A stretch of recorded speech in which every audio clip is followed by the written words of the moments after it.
Beleza? Bem-vindo ao canal. O Homem de Ferro é um personagem central dentro do universo Marvel e foi a força motriz da Marvel no cinema. Mas, há poucos dias, como trouxe em um vídeo aqui do canal, a Marvel anunciou que vai casar o Tony Stark com a X-Men Emma Frost. E ainda, Tony é quem vai assumir o sobrenome dela, algo como Tony Frost ou Tony Stark Frost. Mas, antes de continuar esse vídeo de opinião, uma pergunta. Alguém quer fazer vídeos para quase 90% de não inscritos? Você vai dizer que não, e que isso não passa de uma situação unilateral. E eu digo mesmo, se você é um desses não inscritos e assiste os vídeos do canal, inscreva-se agora e ajude o canal a continuar existindo. Ninguém nunca vai me convencer que essa demolição da Marvel não é feita por desprezo absoluto aos seguidores. E é isso que acontece quando alguém que te odeia toma conta de algo que você gosta. O Homem de Ferro sempre foi meu favorito. É fácil de saber por quê. Ele era o maior exemplo possível, confiante, determinado, capaz, competente e bem-sucedido. Seu coração podia falhar, mas isso não o impedia de atuar como herói. Thor, literalmente um deus, respeitava Tony como um igual. O Doutor Destino, que não respeitava ninguém, levava Tony em consideração. E ele era um playboy, com as mulheres se interessando por ele. Antes disso, as indústrias Stark existiam por causa de seu próprio mérito. Nós sabíamos que o nome da mãe dele era Maria, porque ele tinha nomeado uma instituição de caridade em homenagem a ela, mas não sabíamos nada sobre seu pai. Tudo começou a mudar quando a Marvel, através do escritor Kieron Gillen, resolveu recontar as origens dele, fazendo um retcon. Tony não era mais um Stark por família. Originalmente, Tony era um self-made man e não se curvava a ninguém. Então, os escritores resolveram tirar isso dele, fazendo com que ele tivesse herdado a sua companhia, apagando a sua maior conquista. E então, eles nunca mais pararam.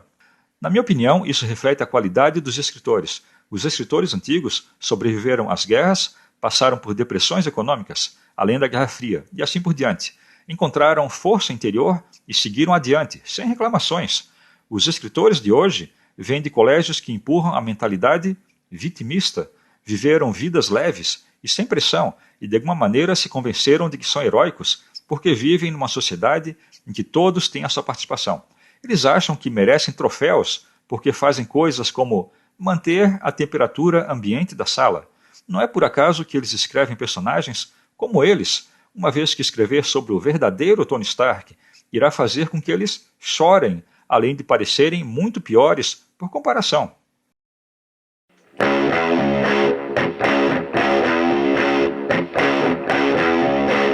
Como um personagem tão arrogante como Tony Stark pode desistir do próprio nome?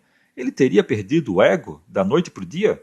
Mas, se os escritores querem criticar o Tony Stark, eles podem fazer isso de maneiras aceitáveis. Por exemplo, eles poderiam criticá-lo por algo que ele fez na Primeira Guerra Civil Marvel. Na primeira, a verdadeira, e não na sequência que foi feita para outros personagens serem inferiorizados a Carol Danvers, a Capitã Marvel. Poderiam criticá-lo por deixar Rhodey achar que ele estava morto, mas não poderiam criticá-lo por produzir armas, já que ele não era um imoral que apenas buscava lucros com as guerras. Ou poderiam criticá-lo por outros motivos. Mas por que eles criticam o Tony Stark hoje? Apenas por ele ser um homem branco e rico. Como alguém assim ousa ser um herói que prende criminosos e supervilões e salva pessoas? Mas que egoísmo! Está claro que os escritores ideológicos woke não respeitam o personagem e nem a sua história. Um verdadeiro e bom escritor poderia examinar o personagem e descobriria que ele não é perfeito, mas ele é determinado e persevera para deixar tudo no lugar.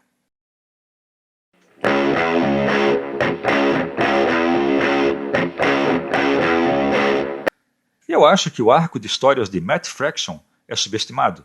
Eu gostei da ideia de ter usado a ascensão de Elon Musk com a Tesla como inspiração para a nova companhia de Tony. Quando o sucessor de Fraction, Kieron Gillen, revelou no arco de histórias seguinte que Tony não era mesmo Stark, o personagem como conhecíamos parece que acabou.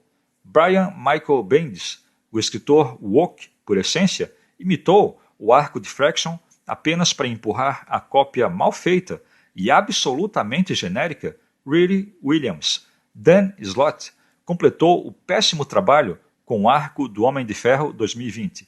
Christopher Cantwell diminuiu os poderes da armadura e fez Tony voltar ao vício, usando mulheres como desculpa. Mas será que Tony voltará a ser o que sempre foi, um gênio e mais nada? Eu acho difícil.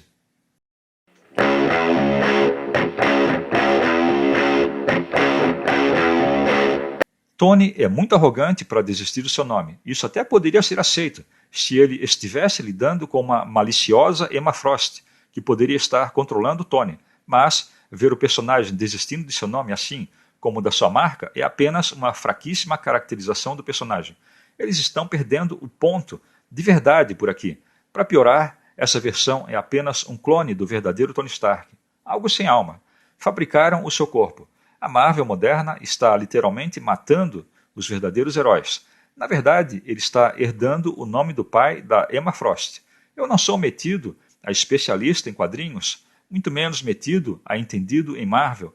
Apenas acompanho as histórias. E não sou burro. Eu vejo o que esses wokes maliciosos e mal intencionados fazem. Mas por que eles insistem em trazer diversas personagens femininas para o Tony Stark e personagens que são de outros heróis? Nos últimos tempos foram a Mary Jane, a Vespa, a Gata Negra e agora a Emma Frost, dos X-Men.